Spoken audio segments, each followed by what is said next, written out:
할렐루야. 반갑습니다.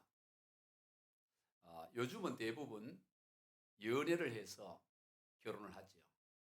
어제 결혼식을 한 우리 김공 형제도 박나인 자매도 알콩달콩 연애하다가 결혼을 했습니다.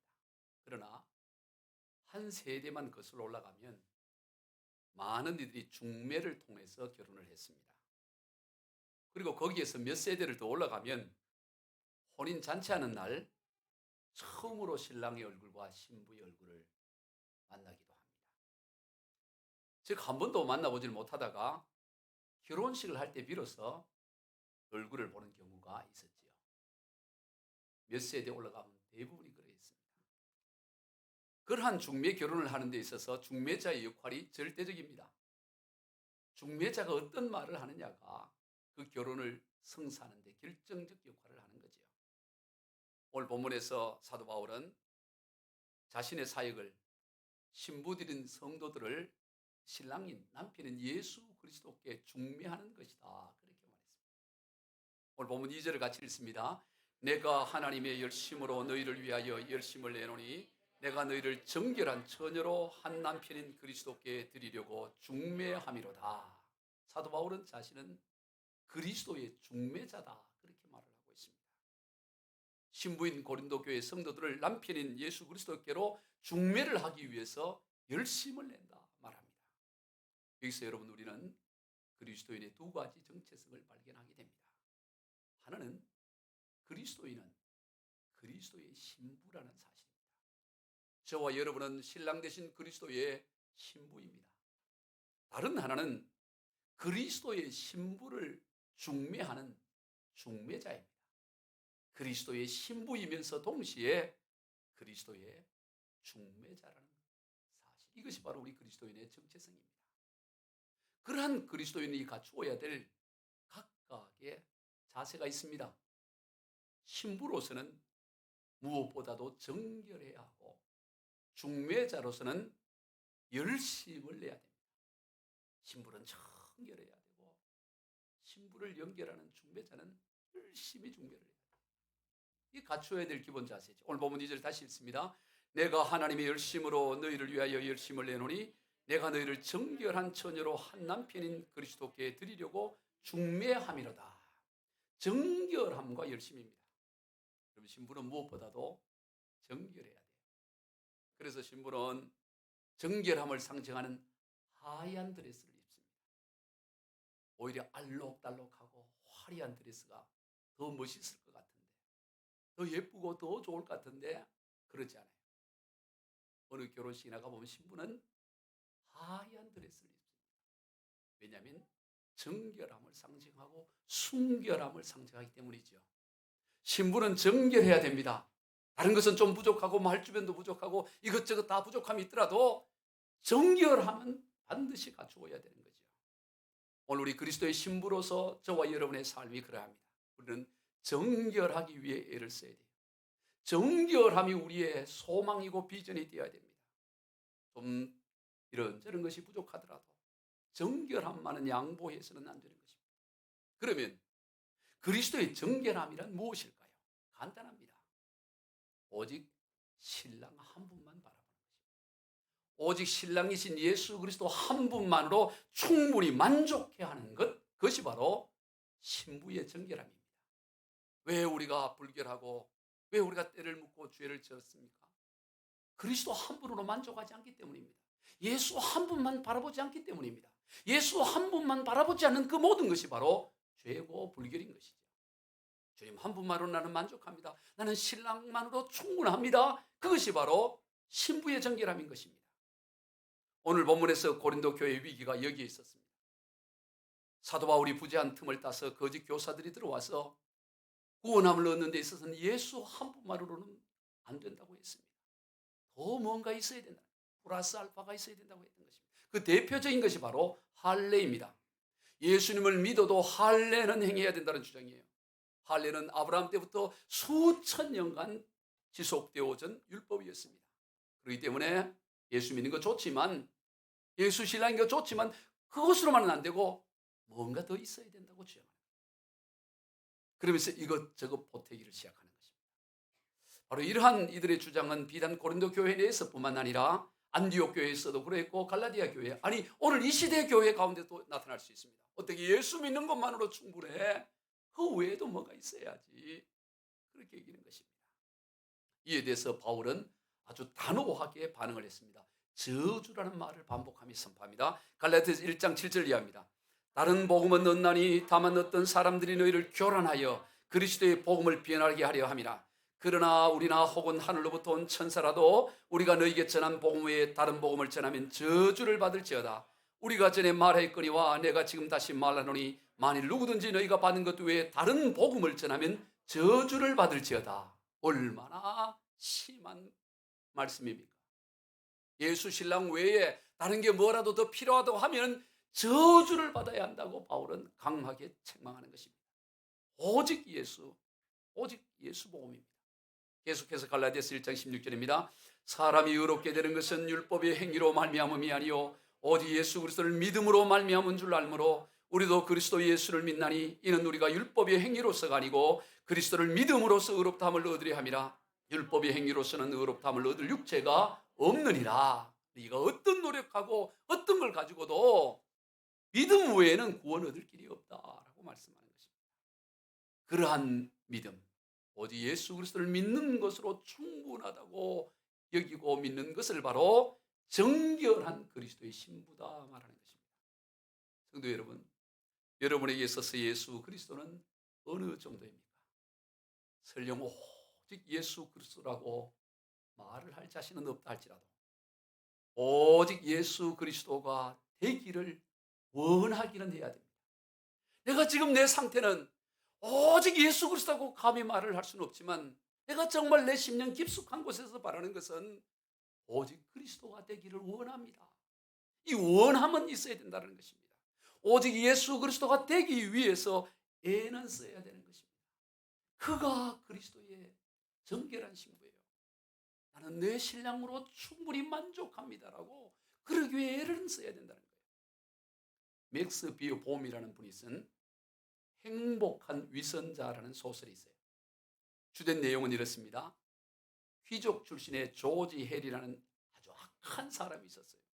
그 사람은 얼마나 난폭하게 많은 악을 행했는지 그의 얼굴도 흉측하게 변해 얼굴만 보더라도 살기가 느껴질 만큼 그런 악을 행했던 사람입니다. 사람들은 그를 두려워해서 길거리에서 마주치는 것조차 두려워했어요. 그런 그가 어느 날 오페라단의 아름다운 그 순결한 제니 미어라는 소녀를 사랑하게 됐어요. 첫눈에 보는 순간 사랑에 빠진 것입니다. 그래서 그녀에게 청혼을 해요. 그런데 이 처녀가 거절을 해요. 저는 어려서부터 성자의 얼굴을 한 사람과 결혼하고 싶다고 그렇게 기도했어요. 근데 당신의 얼굴은 제가 기도했던 그런 얼굴이 아니에요. 그래서 거절을 당한 겁니다. 조지는 깊이 고민하다가 세상에서 가장 거룩해 보인 성자의 가면을 준비해서 그 가면을 쓴 거예요. 이 가면은 얼마나 정교한지 누구 보더라도 이게 가면이라고 의심조차 못할 정도였습니다. 그의 본래 얼굴을 아는 사람은 가면을 만들어준 사람과 가면 가게에서 마주치다 그 옛 애인뿐이었어요. 다른 사람은 몰라 이게 가면인지 아닌지 모르는 거예요. 조지 헬은 이름도 바꿔요. 헬이라는 게 지옥이라는 뜻이잖아요. 천국이라는 이름으로 조지 헤번이라고 이름을 바꾸고 성자의 가면을 쓰고는 제니 미어에게 찾아가서 사랑을 고백합니다. 그랬더니 받아들여서 결혼을 하는 거예요. 얼마나 감사했겠어요. 그래서 최선을 다해 그 아내를 기쁘게 하고 그러는데 한편으로는 자기의 그 흉측한 내면과 과거가 탄로나지 않을까 싶어서 두려움과 죄책감이 늘 쌓여 있었습니다. 그러면 그럴수록 진짜 성자처럼 그렇게 더 선하게 행동을 했습니다. 그렇게 행복하게 두 사람이 지내던 어느 날 과거에 사귀었던 자기가 가면을 쓰고 있다는 걸 안 옛 대인이 나타난 거예요. 그녀는 제니 미어에게 당신 남편은 지금 가면을 쓰고 있는 거예요. 당신 쏟고 있는 거예요. 하면서 폭로를 하는 겁니다. 그러면서 그만 조지의 가면을 확 벗겨버린 거예요. 그래 어떻게 되겠어요? 깜짝 놀라 이제 행복이 다 깨지는 순간이 됩니다. 그런데 여러분 이게 웬일입니까? 반전이 일어나요. 여러분 그 반전이 뭐였을까요? 아까 일부 예배를 했더니 일부 예배 참여하면 답을 다 맞추시더라고요. 가면을 벗겼는데 반전이 일어났어요. 그 반전은 뭘까요? 예, 오늘 대표 기도한 우리 집사님. 가면을 벗겼는데 과거에는 그렇게 흉측한 얼굴이었는데 성자의 얼굴이 되어 있는 거예요. 가면과 같은 얼굴이 되어 있는 거예요. 그래서 조지 해버는 진짜의 얼굴로 사랑하는 아내에게 키스를 하고 행복하게 아들, 딸 놓고 오래오래 잘 살았다는 그런 이야기였어요. 여러분, 거룩해지려고, 정결하려고, 깨끗해지려고 흉내라도 내려고 애를 써야 되는 것입니다. 나는 본래 이래 그런 게 없어요. 예.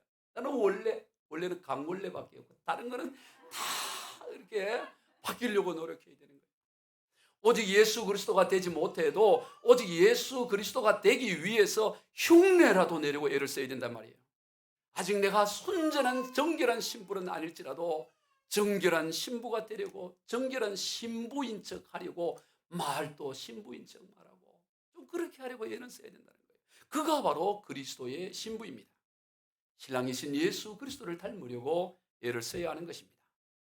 다음으로 우리 그리스도인은 그리스도의 중매자들입니다. 여러분, 사람들을 그리스도께 또 그리스도께로 사람들을 중매하는 사람, 그가 바로 저와 여러분의 정체성이에요. 여러분, 중매자는 무엇보다도 열심을 내요. 발품을 내야 돼요. 신랑 이 사람은 이래 좋고 이러이러한 면이라고 열심을 내서 그렇게 자랑하고 그래야지. 그냥 뭐 좋으면 좋고 말면 말고 그래 갖고는 중매가 안 되는 거 아니겠어요? 소개를 잘해야 되는 것입니다. 과장을 해서는 안 되지만 축소를 해서는 더더욱 안 돼요. 설명을 잘 해야 돼요. 창세기 24장을 보면 믿음의 조상 아브라함은 자기 집의 모든 소유를 맡아 책임지는 늙은 종을 불러서 그로 하여금 멀리 있는 자기 고향으로 가서 며느리감 아들 이삭의 아내를 구해오라고 말합니다. 그러면서 낙타 10필에다가 온갖 비단과 좋은 선물을 10필에 실어서 보내는 거예요. 그래서 이 늙은 종이 낙타 10필을 이끌고 수천리길 받던 아람으로 가서 거기서 드디어 이삭의 아내가 될 리브가를 만납니다. 기도하는 가운데 만나고 그리고 그 집에 들어가서 그 집안 어른들에게 그 자기 집 주인이 얼마나 좋은 주인인지, 아브라함이 얼마나 좋고 그 아들 신랑 되는 이삭이 얼마나 착하고 좋은지를 쭉 설명을 해요. 보면서 보세요, 이 낙타 10필에 있는 이 폐물 보세요. 이렇게 우리 주인은 이래 잘 살고 그 주인들은 성품이 그렇게 온유하고 아버지 닮아서 아들 이삭도 얼마나 착한지 아버지가 가자는 대로 가고 그래 좋은 최고의 신랑감입니다. 그래 막 소개를 하는 거예요. 그랬더니 그 리브가가 그 얘기를 듣고 아이고 나도 그 이삭에게 시집 가야 되겠다. 아니, 보지도 않고 사진도 없어요. 요즘으로 카톡이라도 보면서 이 사진이라도 보겠는데 아무것도 없어요. 아무것도 없고 그저 늙은 종이 막 이렇게 자랑을 하니까 소개를 하니까 아이 내가 가서 결혼하겠다. 그랬더니 그 집안의 어른들이 야야 네 지금 가면 언제 돌아올지 모른다. 영원히 돌아올 수 없을 수도 있대. 왜 수천리 길이니까 네 한 번 가면 다시 못 오는데 맨날에도 친정집에서 좀 하고 정리하고 가거라 이러는 거예요.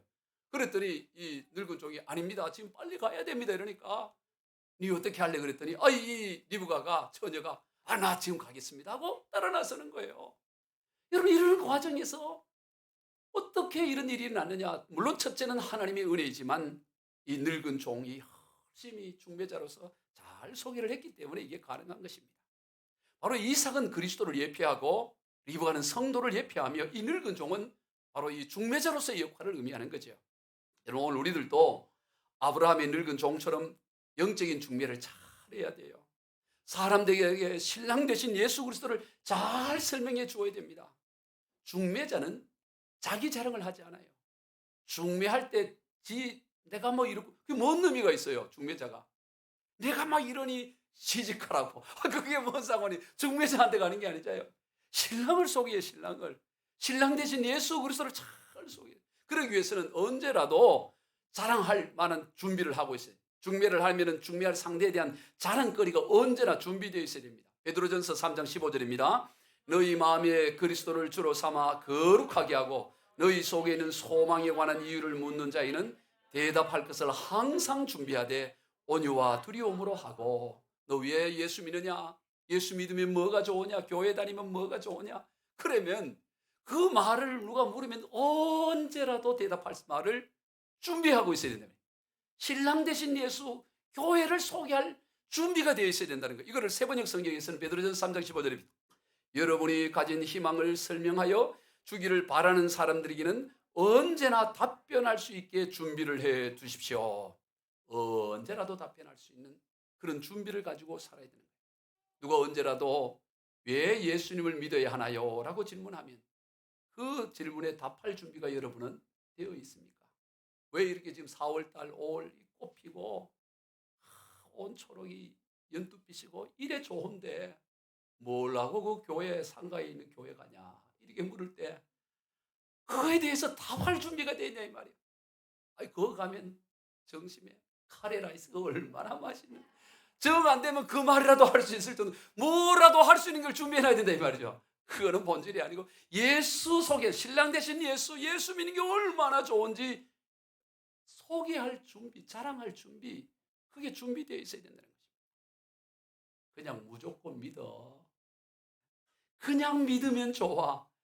그렇게 답을 하거나 말을 해서는 안 되는 거예요. 이런 마치 중매를 신랑을 될 사람을 소개하면서 그 사람 참 좋아. 내가 경험해보니 너무 좋아. 무조건 믿어. 내 말 무조건 믿고 시집가. 그래 갈 사람 누가 있어요? 아니 뭐가 좋은데? 아니 무조건 좋다니까. 뭐가 무조건 덮어놓고 믿어. 그래 누가 그걸 아이고 내 이 중매자 믿고 가겠다. 그런 사람 한 사람도 없어요. 아이고 이렇게 좋고 저렇게 좋고 예수 믿는 게 이게 다 준비되어 있어요. 자세하게 설명할 수 있어야 돼요. 지난 주 중에 어느 목사님이 자신도 알고 있는 어느 목사님으로부터 그 목사님의 아들을 위한 중매 부탁을 받았다고 하면서 저보고 우리 교회 안에 좋은 자매 있으면 소개해달라 이래요. 제가 요즘 우리 자매들 시집을 보내고 이게 해야 되는데 늘 그러지 않아도 이게 관심이 있는데 그러길래 그러시냐고 하면서 바로 제가 한 것은 종이에다가 펜을 꺼내서 쓰기를 시작했어요. 그래서 나이, 그 다음에 그 직업, 형제는 몇이고요. 아버지 목사라는데 목사님은 어디서 어떻게 목회를 하고 이걸 자세하게 기록을 했어요. 기록을 하고 나서 이거 갖고 부족해요. 내가 직접 만나봐야 되겠어요. 그래서 그 전화번호 달라 그래가지고 제가 목양실에서 직접 만나보고 충분히 알아보고 난 다음에 요 자매는 우리 교회 누구랑 어울리겠다. 이래서 해야 되겠다. 그래. 우리 청년 자매들 희망을 가지기 바라요. 누가 될지 몰라 누가 될지. 근데 문제는 아직 그 형제가 어떤지 잘 몰라서. 여러분 이처럼 중매고 누군가를 소개하려고 하면 그 사람에 대해서 자세히 알아야 되는 거죠. 그냥 이 목사님 믿을만 하니까 무조건 그냥 좋아 이렇게 하면 안 되잖아요. 잘 설명할 준비를 해두어야 됩니다. 여러분 예수님에 대해서도 마찬가지예요. 언제라도 예수님을 믿어야 할 이유를 분명하고 확실하게 설명할 준비가 되어 있어야 됩니다. 사도 바울은 언제 누구에라도 예수 그리스도를 소개할 충분한 준비가 되어 있었습니다. 그런 데 있어서 사도 바울은 오직 예수 그리스도만을 드러내기 위해 철저히 자기를 낮추었어요. 오직 예수 그리스도만 자랑했습니다. 오직 예수 그리스도만 높였습니다. 반면에 거짓 교사들, 거짓 선생들은 예수 자랑이 아닌 지 자랑을 하는 거예요. 자기 자랑을 막 하는 거예요. 내가 이랬다. 그러면서 사도 바울을 오히려 폄하합니다. 바울을 그 사람 사도로 자격이 없어. 형편없는 사람이야. 그렇게 하는 거예요. 예를 들어 이와 같은 겁니다. 여러분 강사의 수준을 뭐로 우리가 강사의 수준을 이렇게 평가할 수 있죠? 그 사람이 A급인지 B급, C급 강사인지 주로 뭐로 평가해요? 그 사람이 1시간 강의하고 나서 강사료 얼마 받냐 보면 이 사람은 A급인지 B급 알게 되겠죠. A급일수록 강사료가 1시간 안에 많은 비용을 받지 않겠어요? 연예인들도 마찬가지예요. 이 연예인이 A급인지 B급인지 C급인지는 이 한 해 출연료다가 얼마 받느냐 그거 보면은 그 급수가 나오는 거예요. 근데 연예인 가운데도 등회가 있죠. 이건 뭐냐면 나 돈 안 받아 좋은데 얼굴이라도 보여내달라고. 그럼 이건 등회가 되는 거 아니겠어요? 마찬가지입니다. 사도 바울을 그렇게 평가하는 거예요. 이 사람은 등회다. 정당한 사례도 받지 않고 자기가 천막지고 자기가 다 하면서 교회 개척하고 하는 거 봐. 그거 봐. 자기가 자격이 없으니까 그럴 만한 자격이 안 되니까 그러지 않냐라고 그렇게 폄하를 하는 거예요. 사도 바울의 섬김과 베품을 귀하게 여기지 않고 도리어 천하게 여기는 것입니다. 그러나 실상 사도 바울은 어떤 크다고 하는 사도들보다 부족하지 않다고 본인은 말해요. 오늘 본문 5절로부터 7절입니다.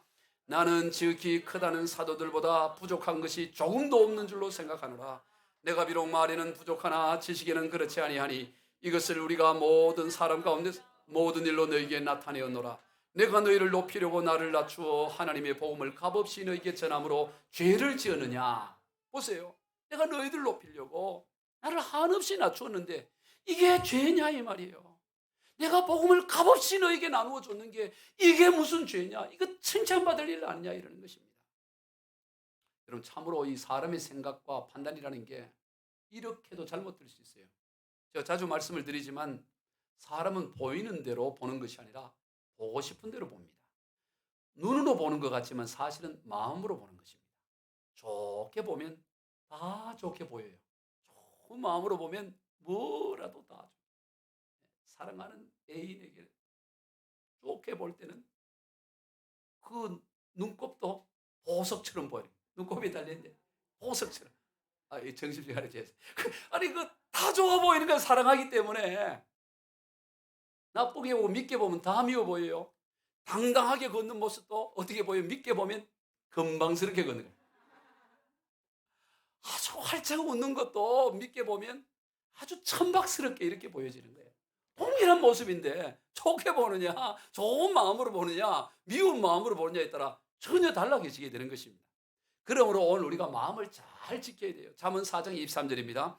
모든 지킬 만한 것 중에 더욱 내 마음을 지키라. 생명의 근원이 이에서 나면이라. 마음을 지켜야 돼요. 그래서 마귀는 교묘한 방법으로 우리의 마음을 빼앗습니다.